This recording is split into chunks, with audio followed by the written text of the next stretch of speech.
M. Is it possible to see God? Master. Yes, certainly. Living in solitude now and then, repeating God's name and singing His glories, and discriminating between the real and the unreal. These are the means to employ to see Him. M. Under what conditions does one see God? Master. Cry to the Lord with an intensely yearning heart, and you will certainly see Him. People shed a whole jug of tears for wife and children. They swim in tears for money.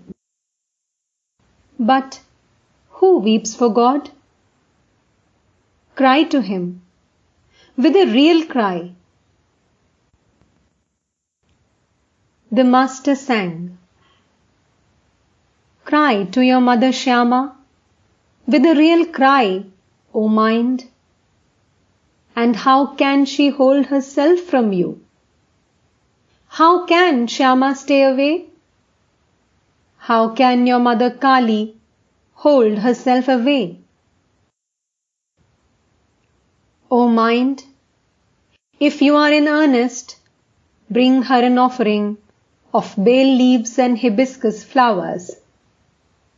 Lay at her feet your offering, and with it mingle the fragrant sandal paste of love. Continuing, he said, Longing is like the rosy dawn. After the dawn, out comes the sun. Longing is followed by the vision of God. God reveals Himself to a devotee who feels drawn to Him by the combined force of these three attractions: the attraction of worldly possessions for the worldly man, the child's attraction for its mother, and the husband's attraction for the chaste wife. If one feels drawn to Him by the combined force of these three attractions, then through it one can attain Him. The point is to love God even as the mother loves her child, the chaste wife her husband, and the worldly man his wealth. Add together these three forces of love, these three powers of attraction, and give it all to God. Then you will certainly see Him. It is necessary to pray to Him with a longing heart. The kitten knows only how to call its mother, crying mew, mew. It remains satisfied wherever its mother puts it. And the mother cat puts the kitten sometimes in the kitchen, sometimes on the floor, and sometimes on the bed. When it suffers, it cries only mew, mew. That's all it knows. But as soon as the mother hears this cry, wherever she may be, she comes to the kitten.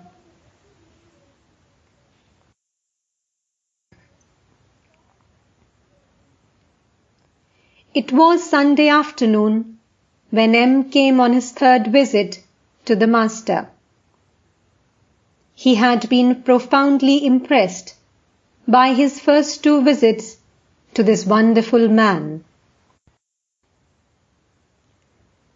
He had been thinking of the Master constantly, and of the utterly simple way he explained the deep truths of the spiritual life.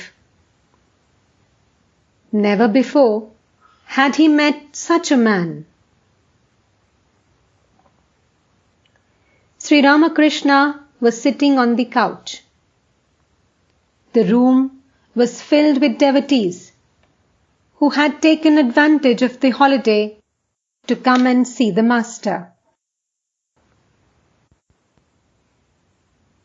Footnote: Devotees. The word is generally used in the text to denote one devoted to God, a worshipper of the personal God, or a follower of the path of love. A devotee of Sri Ramakrishna is one who is devoted to Sri Ramakrishna and follows his teachings.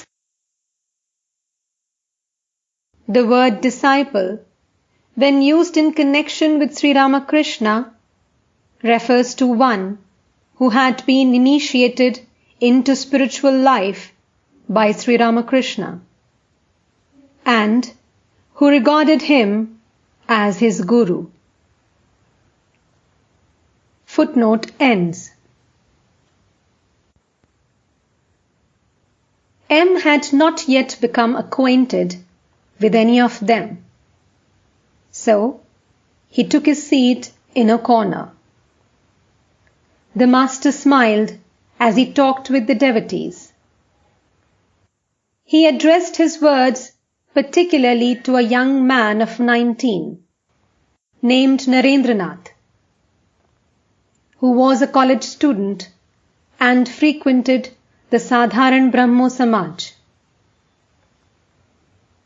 Footnote: Narendranath, subsequently world famous as Swami Vivekananda. Footnote ends. His eyes were bright, his words were full of spirit, and he had the look of a lover of God. M guessed that the conversation was about worldly men who look down on those who aspire to spiritual things. The Master was talking about the great number of such people in the world and about how to deal with them. Master to Narendra: How do you feel about it? Worldly people say all kinds of things about the spiritually minded. But look here, when an elephant moves along the street, any number of curs and other small animals may bark and cry after it. But the elephant doesn't even look back at them. If people speak ill of you, what will you think of them? Narendra: I shall think that dogs are barking at me. Master, smiling: Oh no, you mustn't go that far, my child. Laughter. God dwells in all beings, but you may be intimate only with good people. You must keep away from the evil-minded. God is even in the tiger, but you cannot embrace the tiger on that account. Laughter. You may say, why run away from a tiger, which is also a manifestation of God? The answer to that is, those who tell you to run away are also manifestations of God. And why shouldn't you listen to them? Let me tell you a story In a forest, there lived a holy man who had many disciples. One day, he taught them to see God in all beings and, knowing this, to bow low before them all. A disciple went to the forest to gather wood for the sacrificial fire. Suddenly, he heard an outcry. "Get out of the way! A mad elephant is coming!" All but the disciple of the holy man took to their heels. He reasoned that the elephant was also God in another form. Then why should he run away from him? He stood still, bowed before the animal, and began to sing its praises. The mahout of the elephant was shouting, "Run away! Run away!" But the disciple didn't move. The animal seized him with its trunk, cast him to one side, and went on its way. Hurt and bruised, the disciple lay unconscious on the ground. Hearing what had happened, his teacher and his brother disciples came to him and carried him to the hermitage. With the help of some medicine, he soon regained consciousness. Someone asked him, "You knew the elephant was coming. Why didn't you leave the place?"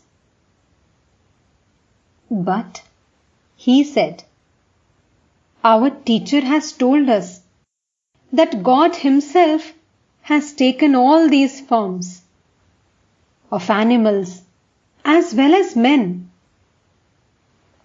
Therefore, thinking it was only the elephant God that was coming, I didn't run away." At this, the teacher said, "Yes, my child, it is true that the elephant God was coming, but the mahout God forbade you to stay there. Since all are manifestations of God, why didn't you trust the mahout's word? You should have heeded the words of the mahout God." Laughter. It is said in the scriptures that water is a form of God. But some water is fit to be used for worship, some water for washing the face, and some only for washing plates or dirty linen. This last sort cannot be used for drinking or for a holy purpose. In like manner, God undoubtedly dwells in the heart of all, holy and unholy, righteous and unrighteous. But a man should not have dealings with the unholy, the wicked, the impure. He must not be intimate with them. With some of them he may exchange words, but with others he shouldn't go even that far. He should keep aloof from such people.